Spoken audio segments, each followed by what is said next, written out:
یہ نئی انجینئرنگ ہو رہی ہے، معاشرے کو نئے ڈھنگ پہ ڈھالا جا رہا ہے، جس میں بربادی ہے خاندان کے ادارے کی، اور عصمت و عفت کی کوئی قدر، کوئی ویلیو نہیں ہے۔ عورت جو ہے، اب حالانکہ اس کا تجزیہ کرنے کا وقت نہیں ہے، سب سے بڑا نقصان جسے ہوتا ہے وہ عورت ہے۔ اب میں آ رہا ہوں کہ آخری بات کی طرف، جس کا کچھ اشارہ میں کر چکا ہوں۔ دجالی فتنے کا تیسرا حصہ کیا ہے؟ پہلے یہ نوٹ کر لیجئے، شر کا منبع سرچشمہ ابلیس، اس کے صلبی ایجنٹ بھی، مانوی ایجنٹ بھی، انسانوں میں بھی اس کے مرید ہیں،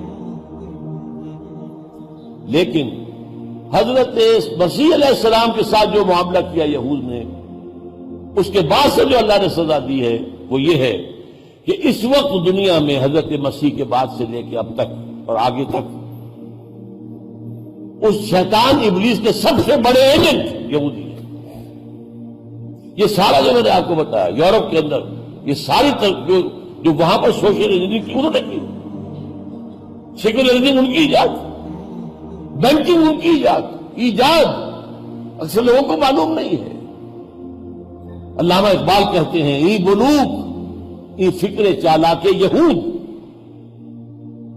نور حق از سینہ آدم ربود۔ یہ جو بینک ہے یہ یہودیوں کی جو سازشی ان کا جو ذہن ہے اس کی پیداوار ہے۔ ای بلوک ای فکر چالاک یہود، اللہ تعالیٰ نے جو یہاں روح پھونکی تھی، نور رکھا تھا، وہ نور انہوں نے سب کر دیا اس بینکوں نے۔ نور حق از سینہ آدم ربود،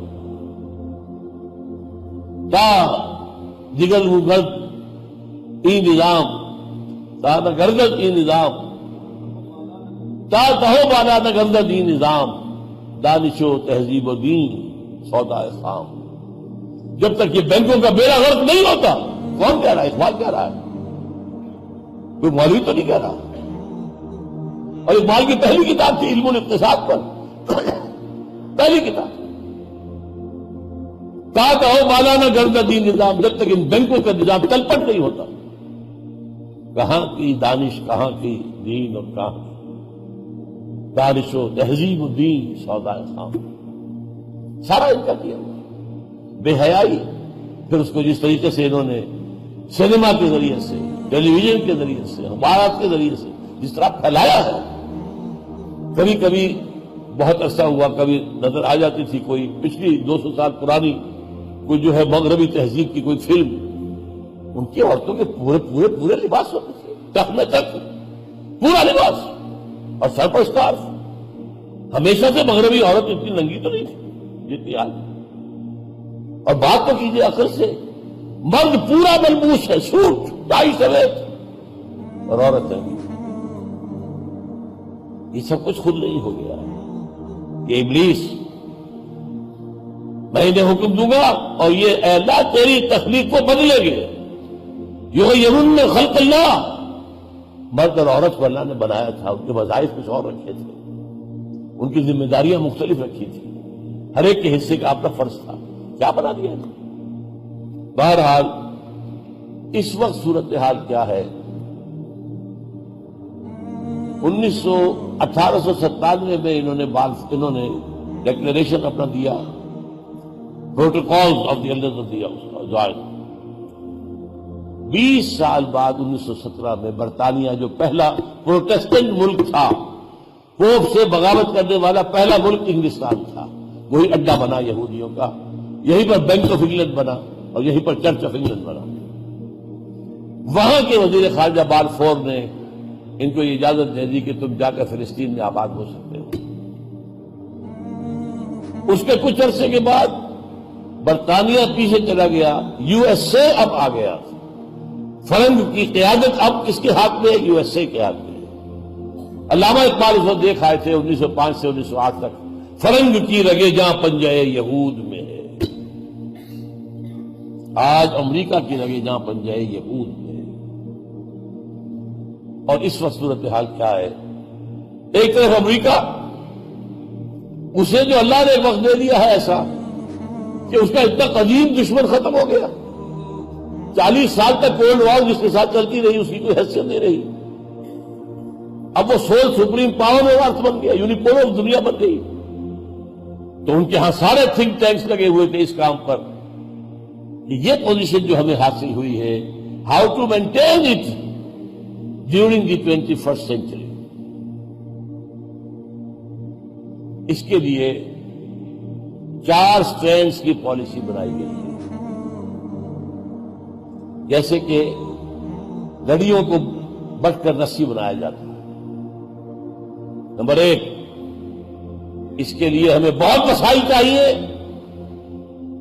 دنیا میں جو بھی کمزور ممالک ہیں ان کے وسائل پر قبضہ کرو، اور نزلہ بر عضو ضعیف بھی ریزن، سب سے پہلے یہ مسلمان ملک ہیں، دولت ان کو اللہ نے بہت دے دی ہے، تیل دے دیا ہے، منرلز دے دیے ہیں، ان پر حملے کرو، قبضے کرو اور ان کے وسائل کو قبضے میں کرو۔ نمبر 2، کسی متبادل مقابلے کے نظام کو سامنے مت آنے دو، اگر کوئی آتا نظر آئے نپ دی اور ان کی بٹ ختم کرو۔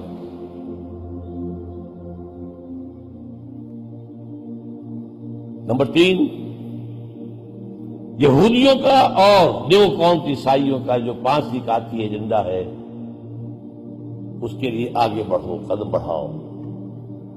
وہ میں بتا چکا ہوں آپ کو، 5 نکاتی ایجنڈا، جس میں عیسائی جو ہے امریکہ کا، بیپٹسٹ، ایونجلسٹ، نیو کونس، اور جو کہتے ہیں کہ دوبارہ جو بورن اگین کرسچنز، یہ سب جو ہے عیسائی سب سے زیادہ بڑھ کر سپورٹ کر رہے ہیں اسرائیل کو، عام مذہبی یہودیوں سے بڑھ کر۔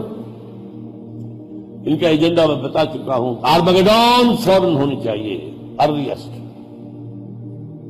گریٹر اسرائیل بننا چاہیے۔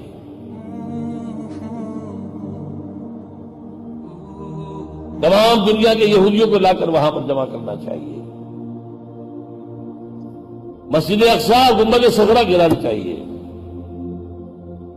تیسرا ٹیمپل جو 70 عیسوی سے گرا پڑا ہوا ہے، سیکنڈ ٹیمپل، اب 3rd بنے گا۔ 70 عیسوی جو آج ہم 2010 میں ہیں، تو 70 کتنے سالوں سے گرا ہوا؟ 1930 سال، 1940 سال۔ اسے بنانا ہے دوبارہ۔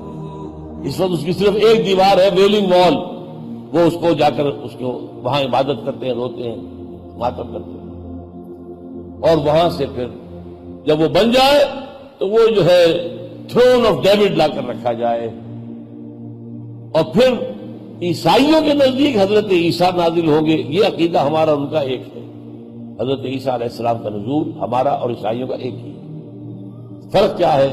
ہم سمجھتے ہیں حضرت عیسیٰ سولی چڑھے ہی نہیں، ماں قتلوہ ماں صلبوہ ولکن شبہ لہ، وہ سمجھتے ہیں کہ وہ سولی چڑھے، اس پر فوت ہوئے، پھر وہاں سے اتارے گئے، پھر ایک غار میں رکھے گئے، 3 دن رہے، پھر اٹھ کے ریزریکشن ہو گئی، پھر اللہ نے انہیں اوپر اٹھا لیا، اب وہ آئیں گے دوبارہ۔ تو second coming of Jesus is common between us and the Christians. اور ان کا خیال میں وہ مسیحا جو ان کا ہے، جو ابھی تک نہیں آیا، ان کے خیال میں جس کے منتظر وہ آ کے بیٹھے گا، وہ حکومت کرے گا۔ یہ ہے جس کے لیے یہ آخری صلیبی جنگ شروع ہوئی۔ سب سے پہلے افغانستان میں کیوں آئے؟ نوٹ کیجیے، یہاں پر انہیں نظر آیا اسلام تو ابھر رہا ہے، چند اللہ تعالیٰ کی شریعت کے چند احکام نافذ ہوئے، بد امنی ختم، کمپلیٹ پیس، نو کرائمز، 85 سے 90% علاقے ہوا کرائم فری ہو گیا۔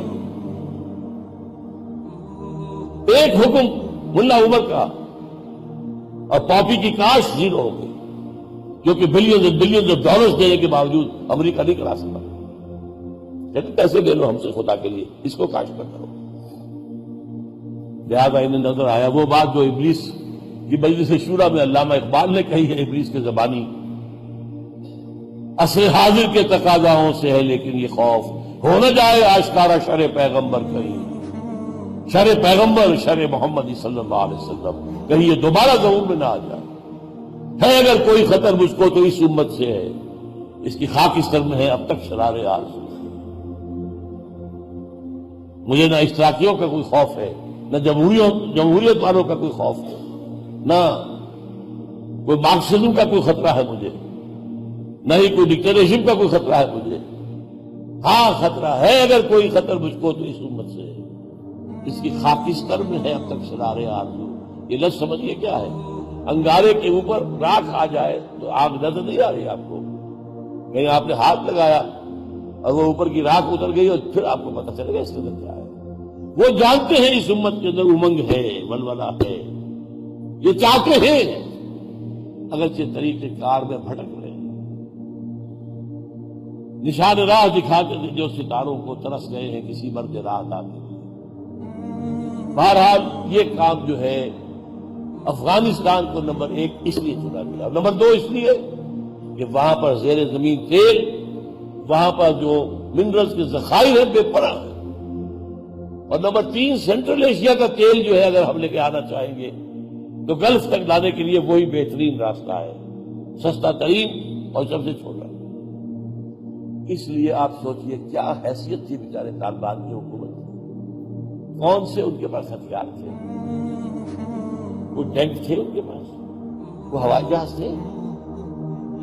تاریخ کی سب سے بڑی کولیشن، پورا نیٹو، امریکہ، آسٹریلیا، کہاں سے لوگ آ گئے جو نپٹ ایون ان دی بٹ، اس کو ختم کرو، ہو نہ جائے آشکارا شر پیغمبر کا۔